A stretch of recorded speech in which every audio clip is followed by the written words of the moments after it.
오늘 말씀은요, 시편 7편입니다. 1절에서 17절까지 말씀입니다.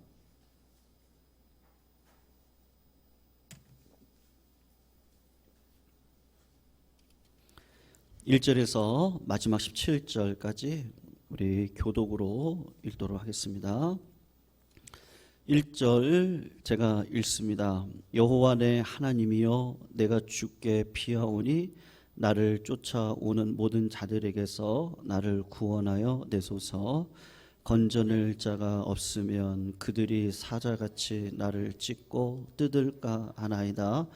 여호와 내 하나님이여, 내가 이런 일을 행하였거나 내 손에 죄악이 있거나 화친한 자를 악으로 갚았거나 내 대적에게서 까닭없이 빼앗았거든 원수가 나의 영혼을 쫓아잡아 내 생명을 땅에 짓밟게 하고 내 영광을 먼지 속에 살게 하소서. 여호와여, 진노로 일어나사 내 제적들의 노를 막으시며 나를 위하여 깨소서. 주께서 심판을 명령하셨나이다. 민족들의 모임이 주를 두르게 하시고 그 위 높은 자리에 돌아오소서. 여호와께서 만민에게 심판을 행하시오니 여호와여, 나의 의와 나의 성실함을 따라 나를 심판하소서. 악인의 악을 끊고 의인을 세우소서. 의로우신 하나님이 사람의 마음과 양심을 감찰하시나이다. 나의 방패는 마음이 정직한 자를 구원하시는 하나님께 있도다. 하나님은 의로우신 재판장이시며 매일 분노하시는 하나님이시리로다. 사람이 회개하지 아니하면 그가 그의 칼을 가시며 그의 활을 이미 당기어 예비하셨도다. 죽일 도구를 또한 예비하시며 그가 만든 화살은 불화살들이로다. 악인이 죄악을 낳으며 재앙을 베어 거짓을 낳았도다. 그가 웅덩이를 파 만들며 제가 만든 함정에 빠졌도다. 그의 재앙은 자기 머리로 돌아가고 포악은 자기 정수리에 내리리로다. 우리 같이 읽겠습니다. 내가 여호와께 그의 의를 따라 감사하며 지존하신 여호와의 이름을 찬양하리로다. 아멘. 성도님들, 우리가 살아가면서 어려움 중에 제일 큰 어려움이 있다면 다윗이 오늘 시에서 고백한 것처럼 거짓의 역사로 인해서 오해를 받았다든지 아니면 억울한 일을 당할 때 그것처럼 고통스러운 일이 없습니다. 그런데 오늘 시편 7편이 바로 그 억울한 일을 당했던 정도가 아니라 그것 때문에 생명의 위협을 받는 지경에 빠진 성도가 오늘 하나님 앞에 탄원으로 올려드리는 기도의 시입니다. 오늘 1절, 2절을 한번 보세요. 그것을 보면 여호와 내 하나님이여, 내가 주께 피합니다. 나를 쫓아오는 모든 자들에게서 나를 구원하여 주십시오. 그리고 2절을 보시면 건져낼 자가 없으면 그들이 사자같이 나를 찢고 뜯을까 합니다. 지금 이렇게 간절히 하나님 앞에 기도를 합니다. 지금 억울한 일로 내몰려서 죽음의 위기에 빠져 있는 상황인 거죠. 절대절명의 위기 가운데서 하나님 앞에 탄원의 기도를 올려드립니다. 여러분, 보통 이런 일을 겪으면 말입니다. 하나님, 제가 억울해요. 하나님, 제가 속상해요. 하나님, 좀 이렇게 갚아주세요. 그렇게 할 이야기가 많아지지 않겠습니까?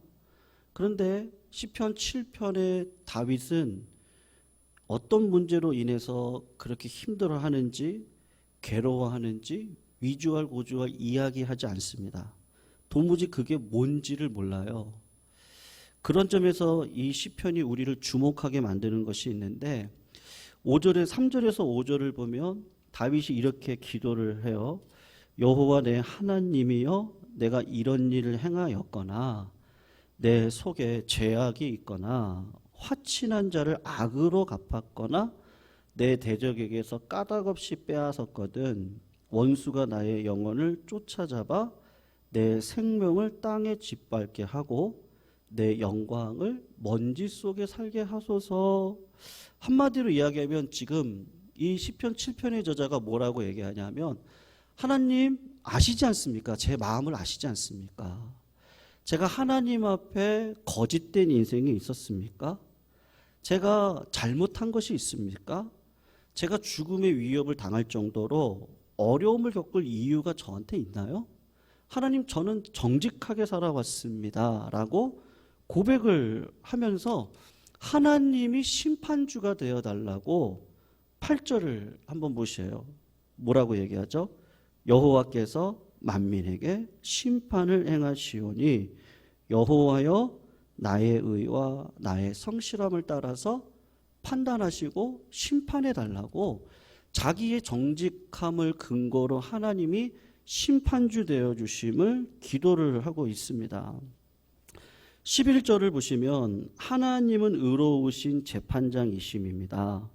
매일 분노하시는 하나님이십니다. 여러분, 사람들이 이걸 잘 모르죠. 하나님이 오래 참으시니까 죄를 지어도 또 그러면서도 얼마든지 세상에서 잘 살아갈 수 있다고 세상 사람들이 생각을 합니다. 억울한 사람만 바보죠. 근데 실제로 그렇습니까?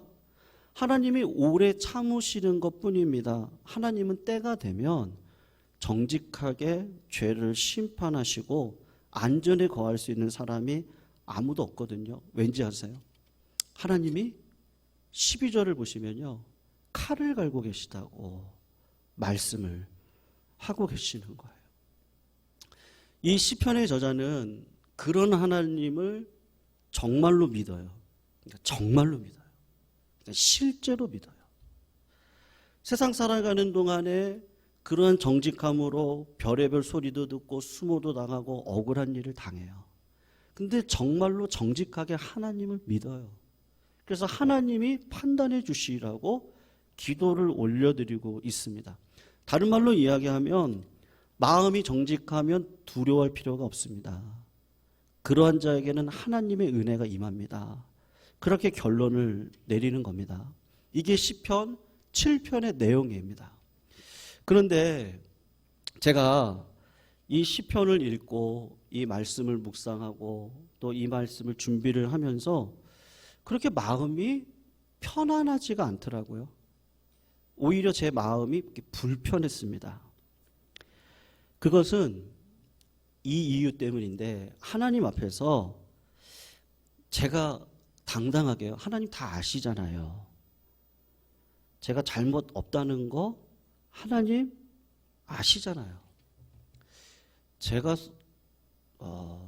정직하게 하나님 앞에 그렇게 얘기할 수 있는 의인인가? 시편 9절 10절을 한번 보시면요, 악인의 악을 끊고 의인을 세우소서.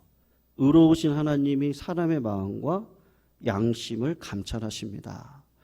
그러면서 10절에 이렇게 아주 담대하게 선포를 하는데, 10절에 나의 방패는 마음이 정직한 자를 구원하시는 하나님께 있도다. 그냥 잘못이 없다는 게 아니고요, 그러니까 마음까지 성도님들 하나님 보시기에 정직하십니까? 많은 그리스도인들이 행동으로 말로 잘못하지 않을 정도로 지키는 것도 사실은 어려워합니다. 그래서 마음은 사실은 생각도 못해요. 마음까지 어떻게 해요? 마음까지요. 마음으로 죄를 짓고 악한 생각하고 미워하고 마음으로요 짜증내고 별의별 공상을 다하고 은밀한 죄를 짓고, 마음이 이거 어떻게 해볼 겨를도 없고, 그냥 그리스도인들이 가지고 있는 생각들이 뭐냐, 그냥 말이라도 좀 조심하자, 행동이라도 좀 조심하자, 많은 성도들이 가지고 있는 영적인 목표거든요. 근데 여러분, 하나님은 오늘 보면 10절에 뭐라고 얘기하시죠? 우리 마음이 정직하지 않으면 하나님은 절대로 우리 편이 되어 주실 수가 없다고 이야기를 합니다. 우리가 세상에서는 그냥 이렇게 겉으로만 잘하면 그것으로도 훌륭합니다. 그냥 잘못을 안 하면 그것으로도 훌륭합니다. 그러나 하나님은 그렇지가 않고 우리의 동기를 보시죠.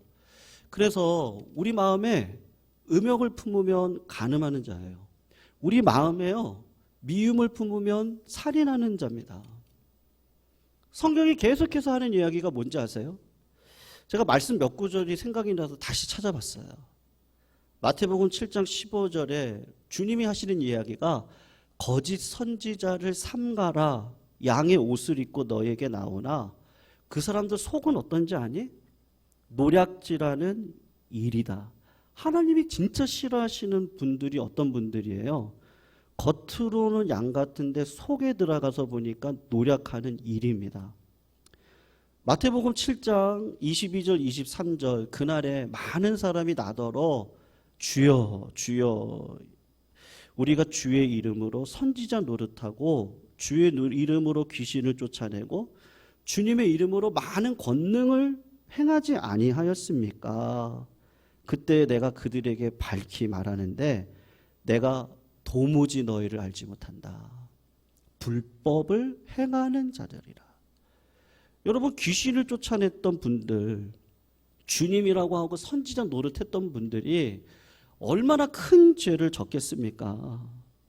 근데 주님이 하고 싶은 이야기가 뭐냐면 겉하고 속이 다르다.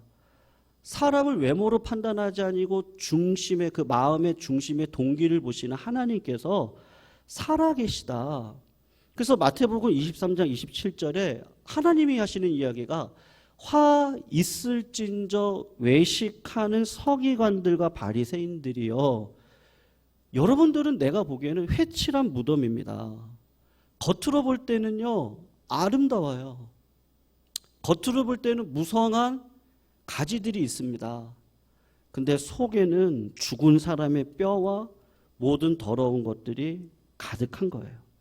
그 안을 보니까 더럽고 탐욕스럽고 이기적이고 교만하고. 사도 바울이 디모데후서 3장에서 뭐라고 이야기하죠? 경건의 모양은 있는데 경건의 능력이 없는 자들이 있는데 디모데한테 하는 이야기가 너는 그런 자들에게서 네가 돌아서라. 예수님이 하고 싶은 이야기가 뭐냐면 주님이 우리의 마음의 동기를 판단하고 계신다는 거예요. 우리의 마음이 정직하지 않으면 하나님이 역사하실 수 없다는 거예요. 근데 여러분, 이런 사람들이 의외로 많다는 거 아십니까? 왜냐하면 우리가 실제로 그렇게 믿지 않아요. 하나님이 마음까지 정직한 것을 요구하신다는 것에 대해서 스스로가 있는 그대로 안 받아들이기 때문에 우리 마음 가운데 어떤 마음이 있는지 아세요? 내가 어떻게 정직할 수 있어? 여러분, 다윗을 한번 생각해 보십시오. 제가 곰곰이 생각해 봤어요. 근데 그 충격적인 모습이요, 제가 오늘 이 시편 이 구절을 7편의 이 구절을 제가 보면서 깜짝 놀랐거든요. 다윗이 충신 우리아를 죽였습니다. 그리고 그의 아내 밧세바를 간음을 하지 않았습니까? 근데 하나님이 오래 참으셨어요. 몇 년을 참았죠? 제가 볼 때는 최소 1년은 참으셨어요. 하나님이요. 그가 살인죄, 간음죄를 범했는데 다윗은 스스로 왕으로 지칭하고 백성들이 어떤 일이 있을 때 재판을 행하고 공의를 그 나라에 행하는 역할을 하면서도 다윗의 마음은 어떤 상태에 있는지 아십니까? 그 마음이 정직하지 않으니까 양심의 가책을 절대로 못 느낍니다. 다윗이 무서운 죄를 지었어요. 살인죄, 간음죄, 그것뿐만이 아니라 그가 그런 죄를 지면서도 알지 못하는 죄를 지었어요. 그래서 다른 사람을 재판을 합니다. 너는 잘했다, 너는 잘못했다, 사람들이 보는 앞에서 하나님을 대신해서 왕으로서 권세를 가지고 행하는데 다윗은 스스로 어떤 마음을 갖고 있어요? 나는 왕이야. 나는 의인이야. 무서운 죄를 다윗이 짓고 있는 거죠. 어느 날 나단 선지자가 와서 이렇게 이야기해요. 왕이시여, 우리나라에 기가 막힌 일이 벌어졌습니다. 무슨 일인데요? 어느 부자가 본인이 소하고 양이 많아요. 그런데 자기 옆에 있는 가난한 암양 새끼 한 마리를 딸처럼 여기고 기르는 그 사람의 양을 빼앗아서 자기 친구를 대접하는 일을 보았습니다. 그 말을 듣고 다윗이 어떻게 행동했는지 아세요? 진짜 화가 치밀어 올라서 그런 놈이 이런 나라에 있냐고, 내가 다스리는 이 나라에 그런 나쁜 놈이 있냐고 다윗이 화를 냈습니다. 그런 놈은 죽어야 된다고 그랬어요. 그래서 뭐라고 했는지 아세요? 여호와의 살아계심을 두고 내가 맹세하노니 이 일을 행한 사람은 반드시 죽을 겁니다. 무슨 말이죠? 다윗은 절대로 손톱 한 끔도 자기가 그런 사람이라고 조금도 생각하지 않았어요.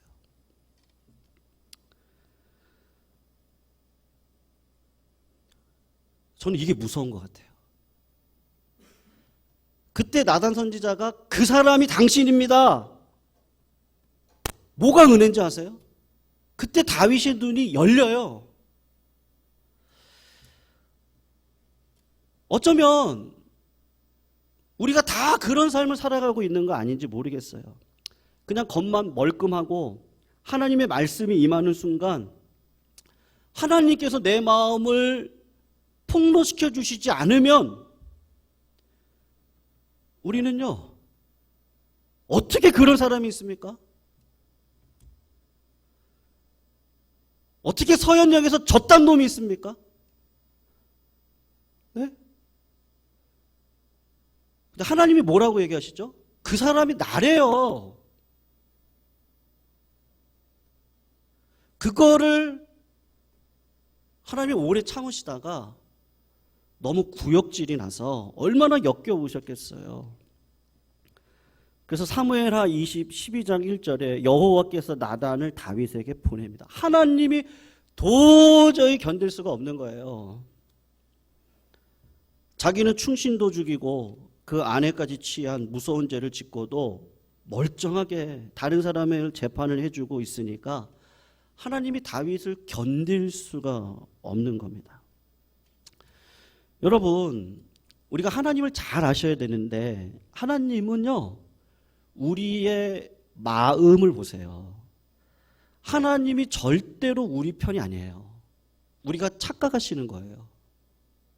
마음이 정직하면 하나님이 우리 편이 되어주세요. 그렇지만 내 마음의 죄악을 감추고 살아가면요, 하나님이 절대로 우리 편이 되어주실 수가 없으세요.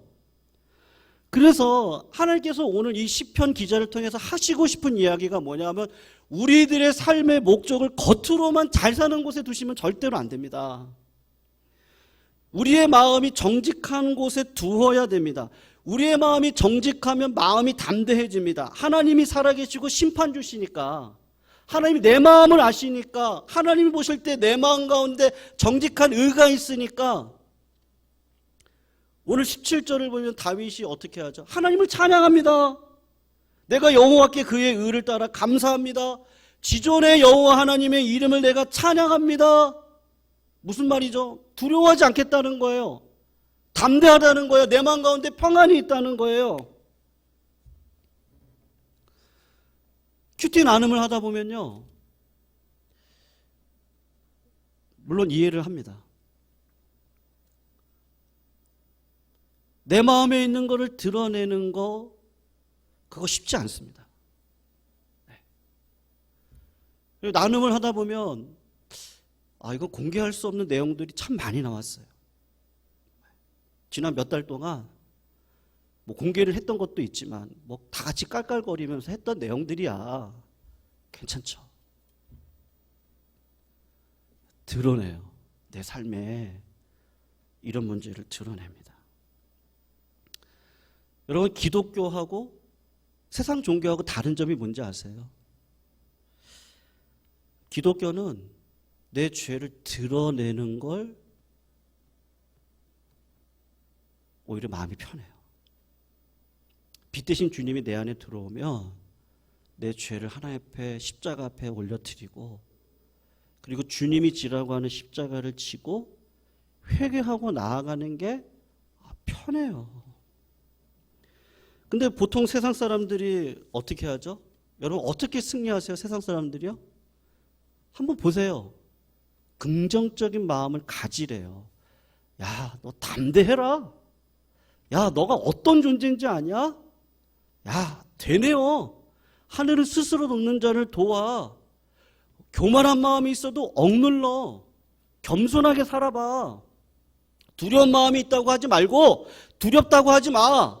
그리고 담대하라고 얘기하고 살아가봐. 겉으로는 그래서 내 마음에 있는 교만을 누르고 악수를 해요. 성질이 나는데 눌러요. 교만이 일어나는데 누르고 고개를 숙어요. 그리고 내가 겸손해져요. 세상이 말하는 건 다 그거예요. 유교를 보세요. 수신. 제가 유교에서 먼저 얘기하는 게 뭐죠? 수신. 너를 먼저 다스려라. 네 안에 있는 걸 억누르고 눌러. 그리고 자꾸 긍정적으로 생각을 해. 너 안에 있는 그 교만 일단 눌러놔. 이를 악물고도 악수를 하고 얼굴을 기쁘게 해. 그러면 잘 될 거야. 겉으로 웃고 겉으로 잘하고 겉으로 깨끗하고 그러면 돼. 그 세상이 하는 거거든요. 근데 예수 믿는 분들도 그렇게 할 때가 많아요. 그러니까 그 안에 뭐가 없어요? 진정한 기쁨이 없어요. 하나님을 향한 확신이 없어요. 겉으로는 경건의 모양이 있어요. 꾹꾹 참아요. 근데 진정한 기쁨이 없고 진정한 신앙의 능력이 없어요. 왜 그렇죠? 제가 볼 때는요, 진짜로 십자가를 안 믿으시는 것 같아요. 진짜로 주님이 내 마음에 계시다는 것을 안 믿는 것 같아요. 요한계시록 3장 20절을 보면 볼지어다 내가 문 밖에 서서 두드리노니 누구든지 내 음성을 듣고 문을 열면 내가 그에게로 들어가서 그와 더불어 먹겠다고 하거든요. 여러분, 언제 집을 깨끗하게 치우세요? 언제 치우세요? 네? 목사님 신방 올 때요. 제가 어떤 성도님도 뵀냐면요, 목사님 제가 냉장고 저 위까지도 깨끗하게 했어요. 진짜 올라가서 봤어요. 근데 거기까지 깨끗하게 하셨더라고요. 신방 받는다고요. 치우다가 너무 짐이 많으면 일단 창고에다 다 집어넣고 신방 끝나고 다시 빼요. 여러분, 목사님이 온다고 해도 집을 깨끗하게 치웁니다. 우리 안에 어떻게 정직함을 가지고 살아가죠? 삭개오를 보시면 됩니다.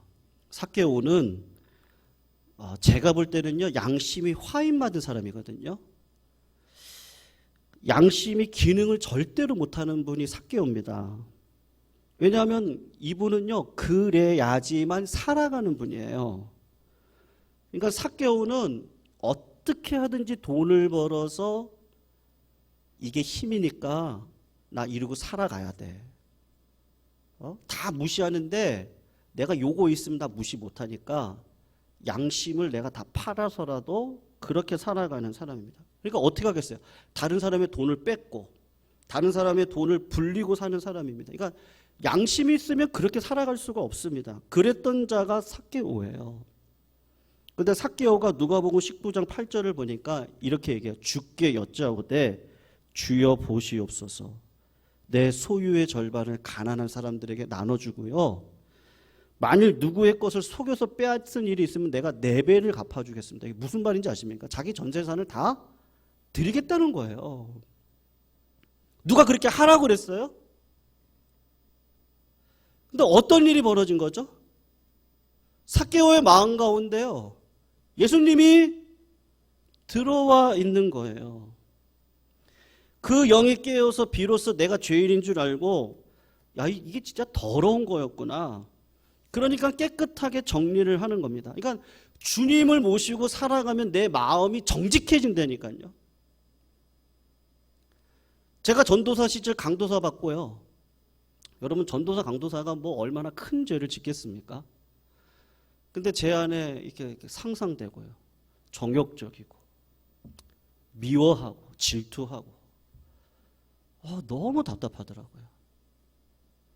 그래서 그 마음의 제약을 갖고 제가 2박 3일 기도원에 올라갔던 적이 있었습니다. 근데 이 은밀한 죄를요, 지울 수가 없더라고요. 그때는 몰랐어요. 그때 어떤 생각이 드냐면요, 내가 하나님 앞에서 이게 몸부림만 쳤구나. 하나님, 이 은밀한 죄를 깨끗하게 씻어주세요. 깨끗한 그릇이 주님 앞에 쓰임 받는데 하나님 깨끗하게 씻어주십시오. 몸부림만 쳤죠. 그 하나님이 나를 고쳐주실 것에 대한 지식만 있었죠. 실제로는요, 제 삶의 주인으로 예수님을 모시지를 못하고 제가 살았더라고요. 그러니까 맨날 거기서 넘어지는 거야. 맨날 그 자리에 서 있어요. 늘 그 은밀한 죄가 나를 붙들고 나를 흔들고 나를 유혹하고 나에게 두려움을 주고 원망을 주고 나에게 낙심을 주고. 근데 그 비밀을 알고 난 다음부터는요, 주님께 물어요. 그리고 주님이 내 마음에 있는지를 확인해요. 그리고 내 마음이 주님 앞에 정결한가? 근데 진짜 주님을 모시고 살아가니까 그런 마음들이 이렇게 사라지네요. 그리고 날마다 주님과 동행하는 인생 속에, 여러분 그 마음 아십니까? 거짓말이 아니고요, 담대해요. 이제 다 알겠어요. 무슨 건지 다 알겠어요. 이제는 다. 주님과 한 걸음 한 걸음 걸어가면서요, 하나님의 일하심을 경험하고 내 죄악이 폭로되어지고 회개하고 그런 여러 가지 과정들을 거쳐서 내 안에 주님을 내가 모시고 주님을 내가 붙들고 주님의 뜻을 묻고 주님의 뜻 안에 거하고. 힘들죠. 근데 그 한 걸음 한 걸음을 걸어가면서 확인되는 게, 내가 비록 광야에 있다 할지라도 내 생각과 다른 방식으로 하나님 나를 인도해 가신다 할지라도 어떤 마음이 드는지 아십니까? 그냥 하나님을 찬양하고 싶어요. 정말로요. 왜냐하면 지금까지 하나님이 그렇게 인도해 오셨으니까요. 수년의 기도를 통해서 하나님이 말씀을 딱 떨어뜨려 주셨는데 지내놓고 보니까 하나님이 그 말씀 그대로 하고 계셔요. 처음에는 긴가민가, 동쪽으로도 가보고 서쪽으로도 가보고요. 근데 하나님이 이거 하시는구나. 하나님이 다 역사고 섭리네. 사실은 오늘도 그런 고민이 좀 있었거든요. 근데 제가 금요일 날은 꼭 1시간은 새벽 예배 말고요, 철야하기 전에 1시간은 하나님 앞에 이렇게 앉아있는 시간을 꼭 갖습니다. 금요일 날은 꼭 가져요. 제가 설교 준비 안 하고 그냥 마음 완전히 다 내려놓고, 하나님 제 모습 이대로 받아주세요. 하나님 말씀해 주세요. 근데 자꾸 어떤 그게 마음이 계속 와서, 하나님 이거 무슨 뜻이죠? 결과는 모르겠는데 제 마음속에 하나님 영광 받아주세요. 또 하나님 일하고 계시네요. 하나님은 생각지 못한 기이한 일로 또 일을 하시려고 하시네요. 하나님 영광 받아주세요. 그냥 담대하더라고요.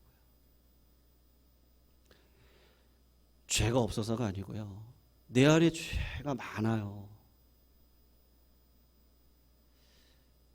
예전에 어떤 분하고 얘기하시다가 그분이 그런 얘기 하시더라고요.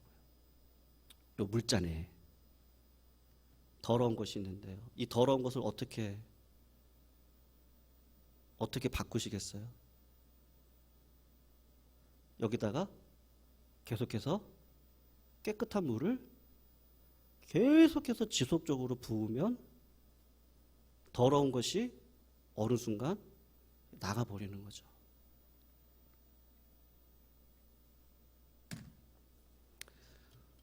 우리 안에 죄가 많아요. 근데 그 죄를 가지고 씨름하시지 말고요. 제가 우리 성도님께 부탁드립니다. 주님 바라보십시오. 주님 바라보시길 주의 이름으로 축원합니다. 네, 그냥 주님 십자가 앞에 와서 엎드리세요. 그걸 지속적으로 하십시오. 주님 바라보십시오. 그럼 주님이 그 생수와 같은 물을요, 이 배에서 나오는데요, 충만하게 나옵니다. 충만하게. 내가 주님을 사랑하지 않았기 때문인 거죠. 내가 오늘부터 하나님, 저는 죽겠어요. 저 죽을게요. 하나님 원하시는 대로 하세요. 어떤 뜻이든지 순종하겠습니다. 저 예수 안에 살겠습니다. 그러고 가보세요.